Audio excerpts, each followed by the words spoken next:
My name is Simon Goulter, I'm the director of CRASSH, and it's an extraordinary pleasure and a privilege to be able to introduce Mark Mazower tonight. This is under the general category of the Mellon Centre for Disciplinary Innovation. And you might think, with history reaching back to at least Herodotus, that disciplinary innovation in history is quite a rare thing, and indeed it is. And it's a great pleasure, therefore, to have someone who actually fulfills that criterion. Mark's work is extraordinarily varied, and I'm sure there'll be many people here who know his work on modern political systems, democracy in various areas. But for me, I think the book that I cherish most of Mark's is the book on Thessaloniki, on Salonica, because it just opens a set of vistas through history into a way cities have grown, cities have lived, and that space of the imagination of urbanism in which we still linger. And tonight, Mark is going to be talking about democracy and fascism, or fascism and democracy. I'm not sure which frames which. That's an important question. And I hope you'll join me in welcome Mark Mazower.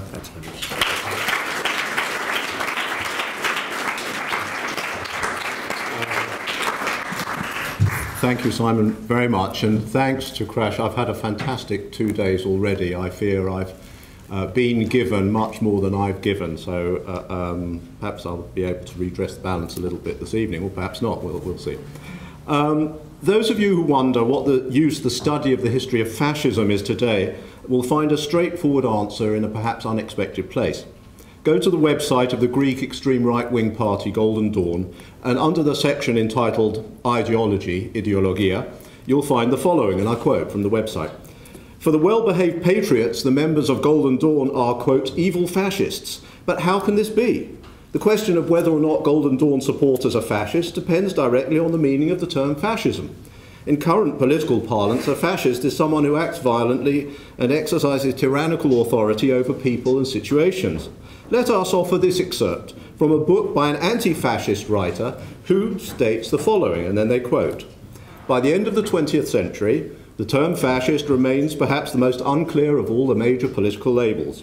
The term has been used rather by its rivals than by its supporters, and it was the former who were responsible for popularizing its usage internationally from as early as 1923. The word fascism is one of the most overused terms of political abuse, often synonymous with violence, evil, repression, and dictatorship. But if it means nothing more than these things, then communist regimes, for instance, should probably be put under the category of fascist regimes, thus depriving the word of any useful limits. And the party website conscientiously goes on to cite, the source of its quotation, The History of Fascism by Stanley Payne, one of the most distinguished historians of the subject. In this way, a leading European party of the far right, in a kind of bizarre feedback loop, not only demonstrates its consciousness of the state of historiographical play, but turns it to its own purposes. Critics, it says, may call us, quote, extremist fascist criminals, but it goes on to argue that all historical analogies are untrue. Golden Dawn is a genuinely Greek product, not an imitation, and its members are not fascist, but nationalist, pure and simple. Quote, Golden Dawn is not a fascist or a Nazi movement, since at the epicenter of fascism lies not the nation, race, but the state. Now, of course, every fascist party worth its salt between the wars highlighted its impeccably nationalist credentials and often believed in them too, making sure they had their own special colour for their shirts and their own national symbols. Sartorially, to be a fascist between the wars meant wearing a brown shirt in Germany, a black one in Italy, green in Romania, blue in Spain, grey in South Africa, and gold in Mexico. And it's hard to resist mention of the immortal Roderick Spode, some of you may know, from Woodhouse's 1938, The Code of the Worcesters, who features as the leader of the much-feared Black Shorts.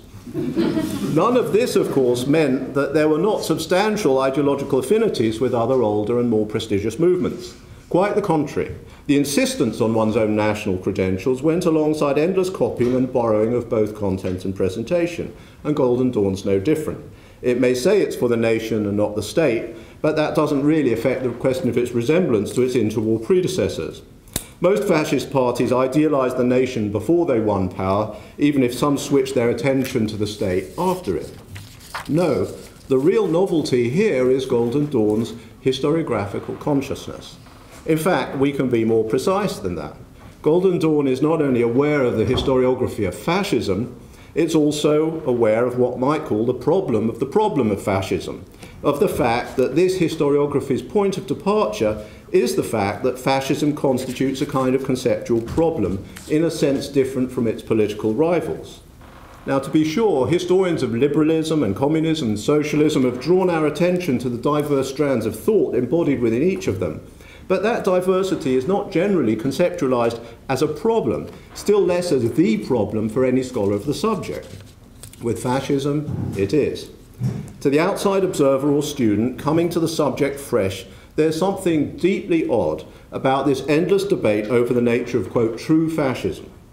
That would not be unusual as an argument among believers. What is striking is that it was precisely among the historians of the post-war academy that it erupted. Can the label fascist be applied to the Nazis? Is it applicable to every right-wing regime in Europe or not?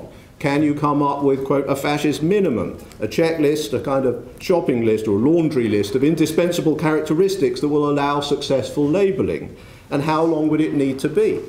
More worrying still, was Italian fascism really fascist, given that at various points it was pro-gold standard and pro-autarky, pro-capitalist and anti-capitalist, and so on over the course of its 20-year reign? To say that this was a scholarly reaction to the interwar polemical usage would be correct, but no real answer as to why scholars felt they needed to react in just that way in the first place. And there's another problem. In 1966, when the Journal of Contemporary History was founded, its editors gave as the key neglected topic in 20th century European history the study of fascism. Indeed, that subject constituted the theme of its still very useful opening issue. 20 years later, the subject was at the heart of contemporary history. But having alternately deflated and reinflated the concept a seemingly endless number of times, the historical profession has today largely more turned its back in boredom on the whole topic. And yet it does this at precisely the moment when in one European country after another, one sees the rise of parties that come as close as anything in the past half-century to fascism. So in this lecture, I want to begin by addressing this question of the problem of fascism, ask who problematized it and why, and then turn to the maybe more interesting issue of what the costs were of developing a historiography along these lines, and concluding with the question of what use the resulting literature is to us today, confronted with the rise of Golden Dawn and other such movements. So let's wind back a century or nearly, and before fascism was part of the historian's past, it was a possible political future, of course, and it was in this mode, and specifically in the context of Italy in the early 1920s, that its study first emerged through a series of articles, still, I think, in many ways unsurpassed in their analytic range and nuance by members of the Marxist left. At a time when liberals like Benedetto Croce were actually highly sympathetic to the new movement, he was to change, of course, later on, it was above all Antonio Gramsci who pioneered the study of its historical antecedents.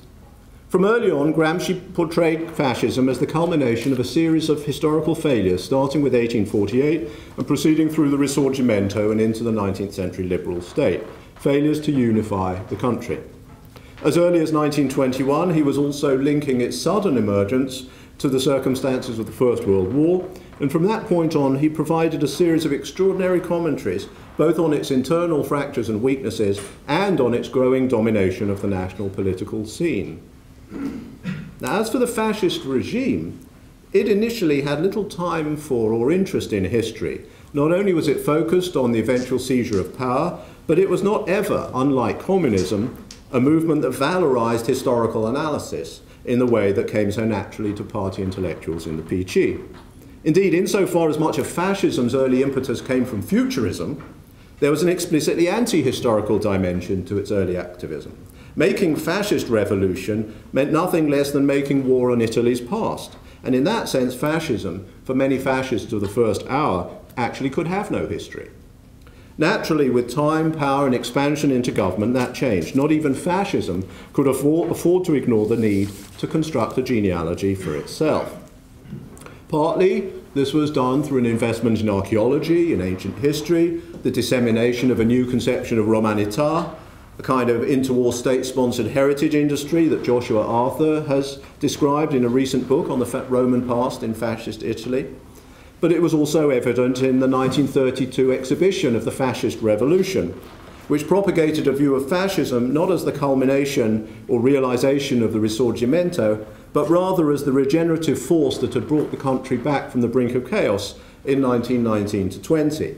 The pre-war then did not exist as history, and the war featured solely to tell the story of Mussolini's interventionism, and the dawn of fascism was the glorious period from 1918 to 22. It was, of course, 1922 itself, the year of the March on Rome, whose anniversary provided the motivation for the exhibition.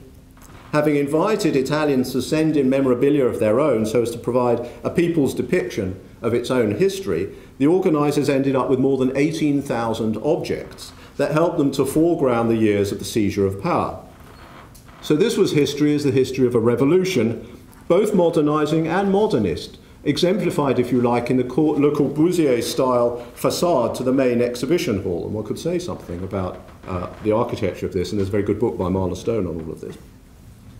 Closer to what we might regard, I think, as a genuinely historical treatment of the regime was the one halfway serious history of fascism that did appear in Italy under Mussolini, Gioacchino Volpe's History of the Fascist Movement, published in a sequence of versions between 1928 and 1939.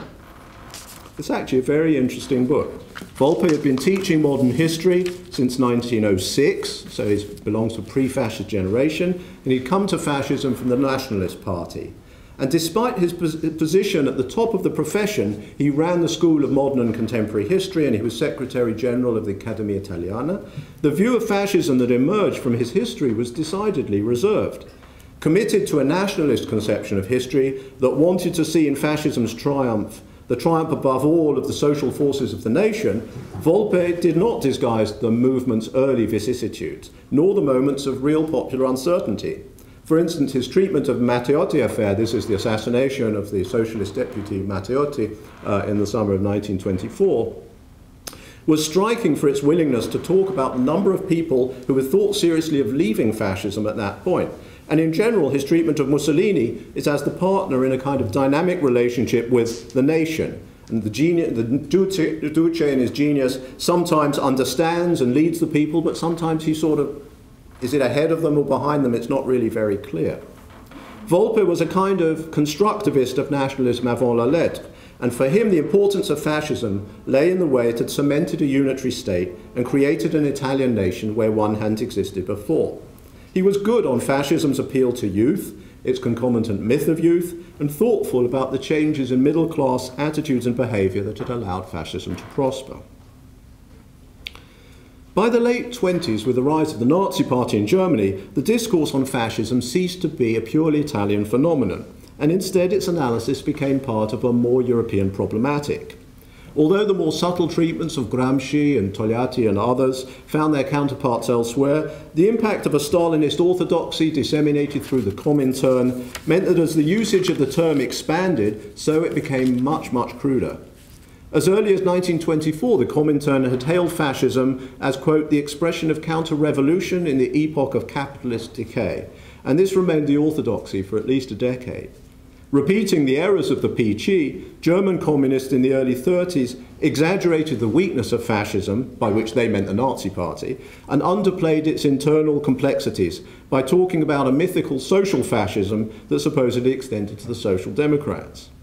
For the KPD boss Ernst Thälmann, matters were simple. Fascism equaled reaction, and all capitalist regimes, whether parliamentary or dictatorial, were inherently fascist.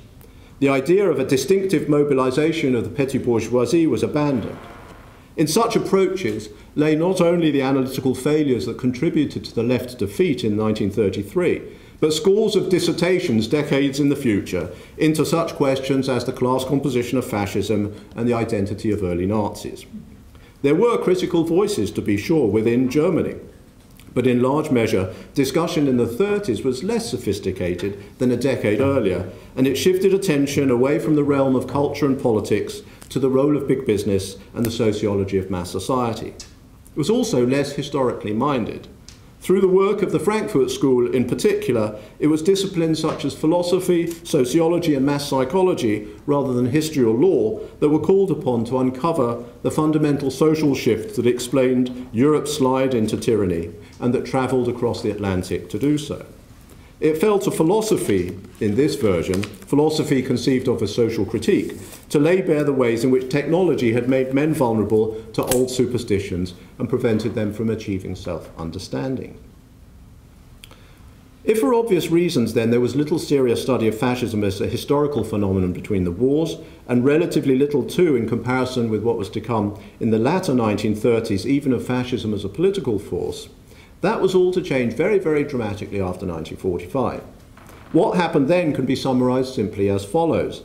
From a subject of very live political concern, it became to a large extent the focus of academic research. From the face of the triumphant foe with a plausible claim on the future, it became the study of a defeated force. But the fascism industry took time to take off. Remember George Mossey's claim in the Journal of Contemporary History in '66 that the subject was neglected by European historians. How can we explain this, given that the Creed had just brought, in many people's minds, been responsible for bringing the continent to its knees? One reason was that contemporary history in general was receiving little attention. Back before the war, the situation was bad. The syllabus of the modern history school established at Oxford in 1914 excluded general history, by which they meant the history of Europe, after 1878. In the US, the Journal of Modern History was founded in 1928 precisely because Europeanists of any kind felt so beleaguered in American history departments. Imagine the situation after the Second World War in Britain, where when the young German Jewish refugee Francis Carsten, really the grandfather of the study of modern German history in this country, starts out as a lecturer in Westfield College, London in 1947. He was, this is quoting from his own unpublished autobiography, the only one in London and virtually the British university to specialise in German history. And even that was a miracle, because his head of department had tried in vain to get him to give up German history. He'd just done a dissertation on the Prussians in order to teach about the Tudors, which he thought would be much more popular. How things change, huh? So one reason is that there was simply little modern European history of any kind. And it was the great expansion of the 60s that created the precondition for the explosion of fascism studies. But I think another reason was that Italy was irrelevant for most people in the late 40s and 50s, whilst such work as was going on into the Third Reich was thought of as contributing to Nazism or to the wider phenomenon of totalitarianism, and this is the heyday of totalitarian studies in the Cold War. Fascism seemed like yesterday's problem, and it was maybe also a term that had too many communist associations to rest easily in the Cold War climate of the universities in the 1950s. Insofar as the interwar period was studied more generally, it was in the shape of diplomatic history. Indeed, when F.W. Pick published his skeptical survey of the value of contemporary history in 1946 in History, the journal History, he regarded the term contemporary history as synonymous with the study of the diplomatic documents, whose voluminous publication since the early 20s he saw actually as one of the chief impediments to serious historical research. He doubted the value of the activity as such, and doubts grew during the 1950s about whether official historians were really historians at all. Such research into modern Europe as was being pursued, though, tended to be subsumed into two of the great official history projects of the 50s, the official history of the Second World War and the publication of the official documents on foreign policy. Gripped by origins anxiety, Whitehall had commissioned document volumes focusing on the run-up to war in 38-39. But the 50-year rule meant other scholars couldn't test the value of the resulting volumes, which anyway lagged further and further behind schedule. And the profession had very good intellectual reasons, too, for finding diplomatic history old-fashioned. It was a genre which, in the hands of its exponents, whether old-school liberals like Lewin Woodward or radical gadflies like Alan Taylor, had little time for ideas and ideology. And the rise of realism in IR theory at this time simply allowed them a more sophisticated rationalization of this indifference. The publication in 1961 of Taylor's Origins of the First World War was the defining moment of this phase, Origins of the Second World War, that should be, was the defining moment of this phase of historiographical production. Bill Deakin's The Brutal Friendship, published the following year, still worth reading, on the relationship between Hitler and Mussolini, and therefore one of the first serious books about any aspect of fascism, had highlighted fascism's ending, but had little to say about the period before it threatened the peace of Europe. A new generation now demanded a different approach. So it's in the early 60s that the first studies of fascism in the broad sense begin to appear. I'm thinking of Richard Webster's 1960 study of the relationship between Christian democracy and fascism, Stanley Payne's history of the Spanish Phalange, Eugene Weber's study of the Action Française, Fritz Stern's Politics of Cultural Despair, all published about this time on the ideological dimensions of the the collapse of Weimar. What all of these works had in common was a concern with the boundaries between conservatism, or the traditional right, and anti-democratic thought. And they emerged out of a largely American concern, I would say, with the stability of democracy and the prospects for a democratic consolidation in Western Europe. It was thus not quite accurate that fascism was a neglected field entirely when George Mossey wrote his comment in 1966. But there is no doubt that the subject really took off after that. Within a decade, what you get from the pages of a book published as a kind of guide to everything that had been written by 76, Fascism, a Reader's Guide, which is still incredibly useful. I think it's the first thing you give any student to read if they're interested in fascism is this book from 76. Collection of essays and surveys of the field edited by Walter Lecoeur. What emerged from this was an enormous collaborative scholarly effort, largely historical in nature, deeply comparativist, in which now foreign policy and diplomatic history, while not ignored, was subordinated to a much larger range of political, economic and other concerns. At the heart of it was an ever-increasing density of research into the two key cases, Italy and Germany. And this duality spurred, but didn't exhaust, a search for comparison and generalization. In short, by the mid-70s, fascism had turned into the catalyst for a genuinely cross-national European history. How to summarize the trends of the next 30 years? Although from the 60s, historians were adopting an unusually broad definition of the field, ranging from the Iberian Peninsula, which was an obvious place to study given the existence of the Franco and Salazar dictatorships, to Eastern Europe, South America, figures in those early works, the real action concerned the big two, Italy and Germany. In both cases, the fundamental initial problematic was to cast light on the historical problems that had been discussed 30 years previously, namely the question of origins. Where had fascism come from, intellectually and socially? How had it won power? The era produced what remain, that first era, first 10 years perhaps, of the late 70s, what remain, in my view, some of the outstanding achievements in the field, exploring the local political roots of the seizure of power. And I'm thinking of three books that are all compulsively readable still today: Paul Corner's Fascism in Ferrara, Adrian Littleton's The Seizure of Power, and W.S. Allen's The Nazi Seizure of Power in a Small German Town. They all read as though they were written yesterday. Was fascism a revolution or not? What were its intellectual precursors? And were they to be found on the right or on the left? What was its relationship to pre-war liberalism and bourgeois politics? And then a little later on, a historical treatment of the key themes of the émigré Marxist literature. Who had joined up? And what was the class character of the early fascist movements? For one, endless discussions of the working class and fascism. Petit bourgeoisie, for obvious reasons too. For another, where did big business fit into the picture? The Cold War popularity of the totalitarianism thesis spurred a combination of political scientists and historians to analyse the nature of fascist government, the importance of dictatorship, and the functioning of the bureaucracy. Now, the historical record, as we can now see, generates a bewildering range of answers to all these questions. To take, just for one, the example of Italian fascism's intellectual genealogy, the answer to the question of did it grow out of conservatism, nationalism, or syndicalism would have to be all of the above. Nietzsche, the great anti-nationalist, was an influence, especially through D'Annunzio, but so was the nationalist Corradini, and then there was Sorel, and so on.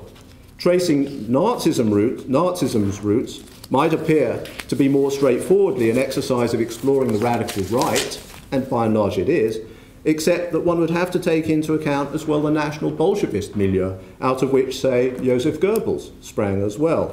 If you're interested in some of the extreme right, white supremacy chat rooms now on the internet, they're very interested in national Bolshevism as well. Bring movements as various as Oswald Mosley's Black Shirts and Codreanu's Iron Guard from Romania into the picture, and you're tackling an incredibly diverse set of ideational constellations. And then, by the late 70s, the rise of social history was leaving its mark on the field of fascism too. And this was an early site of exploration, in particular for the study of gender in modern Europe, how fascism ruled women, to take one example, a book written by a colleague of mine. From Munich, a long-running social history project produced pioneering research into popular attitudes towards the regime, providing a model for other countries. The dissemination of the Gramscian notion of hegemony exactly in these years, in the 1970s when it really takes off, I think, led historians to explore fascist culture and see it not just as a story of the triumph of a political faction, but as a problem of state-society relations. In other words, historical research now turned from the question of the origins of fascism to the problems of fascism in power. And this naturally led attention to drift away from the political realm. In fact, today you'd have to say that the intellectual history of these countries under fascism is still largely neglected. If you want to have serious treatment of the study of history, the historical profession in Italy or Germany, there's not much. There's something, it's starting now, but not much to read. For years, nobody took this seriously. These were regimes of the irrational. Why would you have an intellectual history of fascism? That is changing. All of this research cried out for synthesis, especially given the increasingly popular use of the term as a political insult in and around 1968.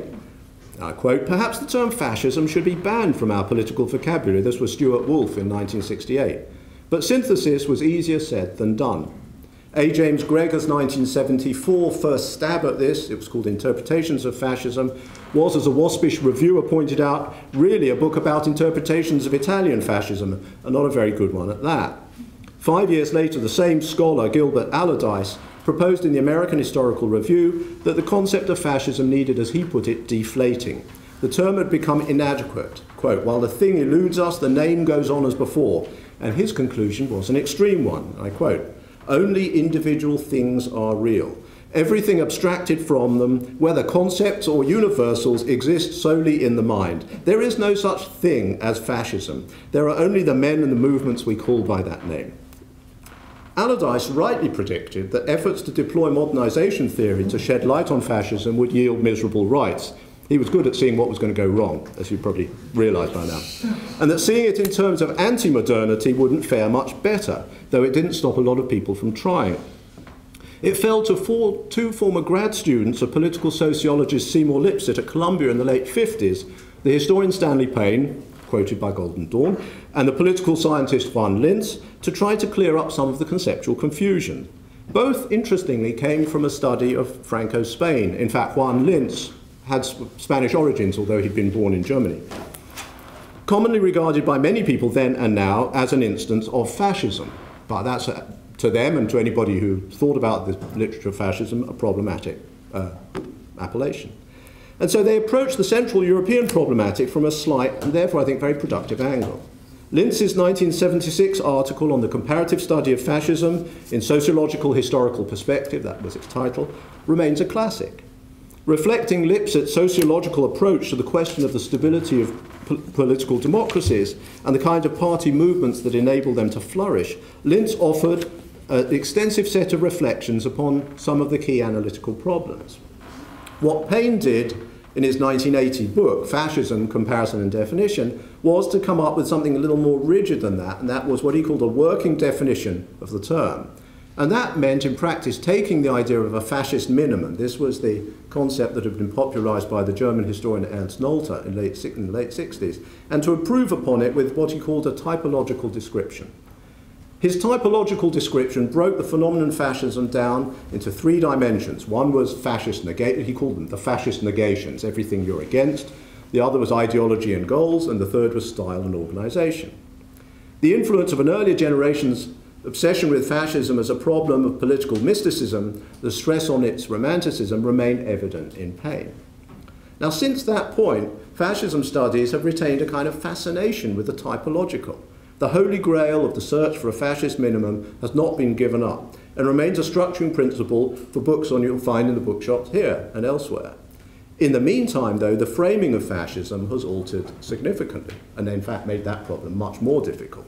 The rise of interest in the Holocaust, in racism, in the Second World War, has left its mark in two ways. Not only has it made the question of race central in a way that simply hadn't been earlier, but it shifts attentions from fascism's origins to its termination and its death throes.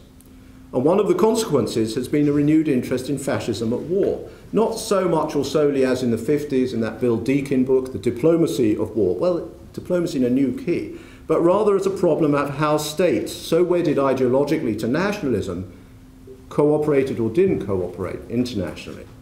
The internationalist pretensions of some fascist movements, notably the Italians, have been rediscovered.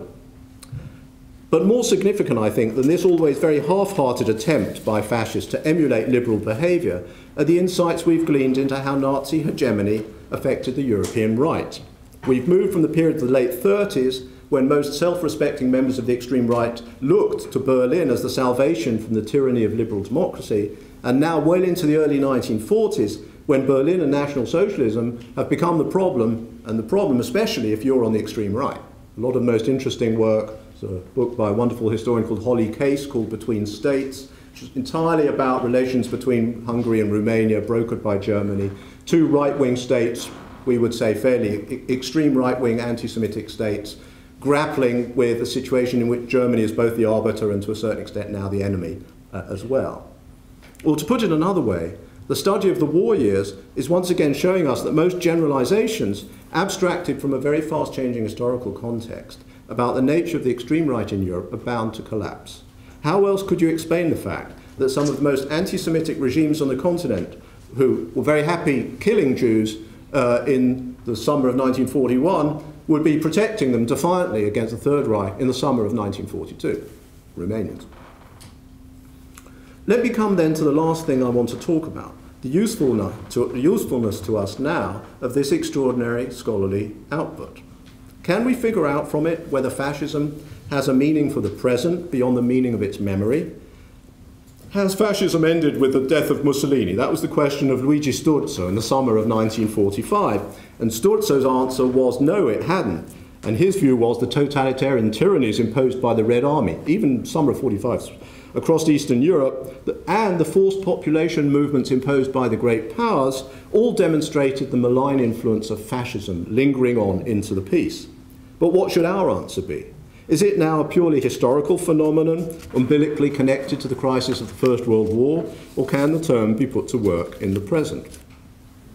Much of the recent scholarship, I'm thinking of books like Robert Paxton's recent synthesis, The Anatomy of Fascism, a very good book, or Michael Mann's Fascist, also, I think, a very good book, suggests that the phenomenon is historically rooted in the circumstances of the interwar era and hence not historically repeatable.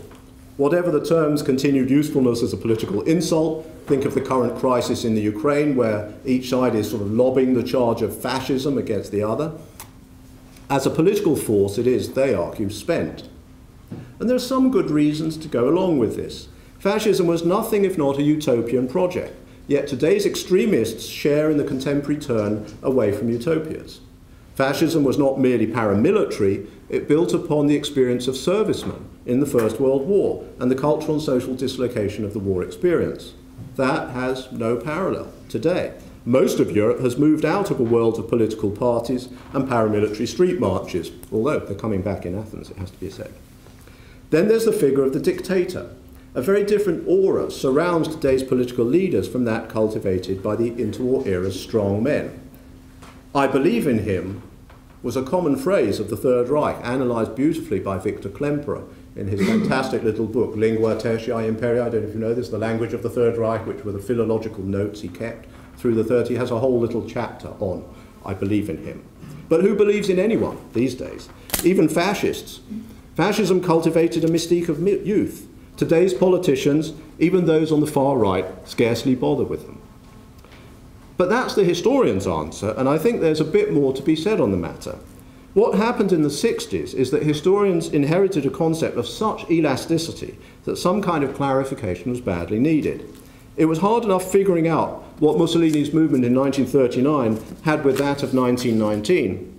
Worse, trying to see what both these experiences shared with Nazism, and totally impossible if you bought the Comintern line that fascism meant capitalism. The trouble lay in the way the historiography then developed, and its embrace of the typological and its obsessive quest for the fascist category.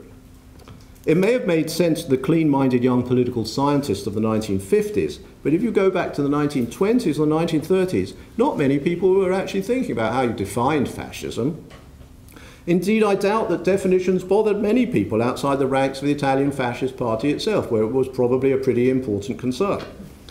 What was much more important was something slightly different: to figure out what had gone wrong with parliamentary democracy and what the nature of this wholesale right-wing assault on it was. And so between the wars, the study of fascism formed part of the larger problematic of explaining the general crisis of modern democracy and of 19th century liberalism.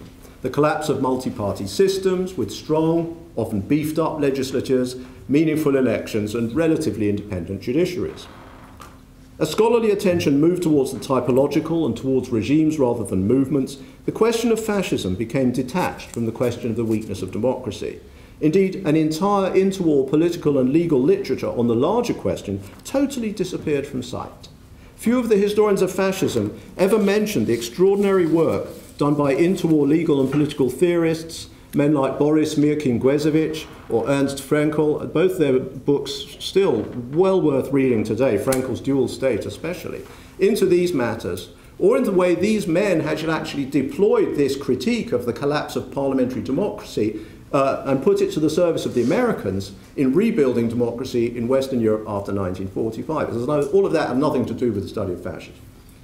Today, it's this literature on the problems of democracy in the 20s and the way that politics and economics intersected to weaken the foundations of parliamentarism, to allow arguments for new authoritarian modes of representation, that speaks to our present as much, if not more, than the literature on fascism itself. It's true that that literature is full of useful insights. It warns us not to get too hung up on the class basis of fascist support. It helps us to make very important distinctions between fascist and conservative authoritarian regimes, to understand why Franco's regime was not fascist, the Phalange was. It allows us to see why fascist parties turned upon one another thanks to their extreme nationalism during the war, and why their lack of a genuine vision of international cooperation proved to be an Achilles heel. But the forces exerting pressure upon democratic government are, of course, not necessarily those of 90 years ago. Distributional struggles over austerity now take place in a world that's forgotten the gold standard, or even the modes of corporatist social organization and mobilization. There is no Soviet Union, not even Putin's Russia. There is no generation whose mindset has been formed by war. Above all, the memory of fascism and the war constitutes a serious obstacle to any wholesale dismantling of democracy. But if that is all to the good, other novelties of the situation are less reassuring. Globalized and computerized finance undermines sovereignty far more comprehensively than falling commodity prices did between the wars. Europe itself has for the very first time become the catalyst for eroding state power in the Eurozone's debtor countries. Compare this with Carlo Rosselli, the great anti-fascist, for whom the answer for fascism was Europe. It took fascism, with some help from communism, to teach Europe's democrats a number of vital lessons after 1945. That domestic employment should take precedence over the interests of speculative capital, that was one. That democracies can confront the larger economic forces bearing down on them only when they cooperate, that was another. That the state can act as planner and provider of welfare. And it was on the basis of these insights that democracy was re-established in Western Europe after 1945. Today, many of these lessons have been forgotten, and today's leaders take democracy's strength as a natural given. We now need a new vocabulary for analysing this situation. On Europe's debtor southern fringe, the crisis has led to a catastrophic strain in the established political system. Parties like Golden Dawn are with us, and not only in Greece. In Hungary and France, extreme right-wing parties are much closer to power than that. They exemplify a new threat to a democratic order that too many people have come to regard as self-righting. Golden Dawn is unusual in that it comes as close as one can today to a fascist, indeed I'd say to a Nazi party. But even Golden Dawn, as we saw at the start of this talk, has a contemporary historiographical awareness of fascism as a past phenomenon. And others, more sophisticated, have taken on board that historiographic lesson more deeply. They play by the parliamentary rules. They don't have dictators. They downplay their paramilitary origins. And indeed, in many ways, they rely on a certain coded appeal to history themselves. They speak relatively favourably of Antonescu or Horthy or Mussolini. And they use that appeal to history to distinguish themselves from other parties of the right. In a situation of political fluidity, this is useful. Are they fascist? I'm not sure what kind of question that is. If we answer yes, they are, then we're being vague or risk being vague and ignoring the very important differences between now and the 1930s. If we answer no, which I think is the historian's inclination, then the danger is that you're giving the implicit message that nothing much in the present is as nasty or threatening as what happened before.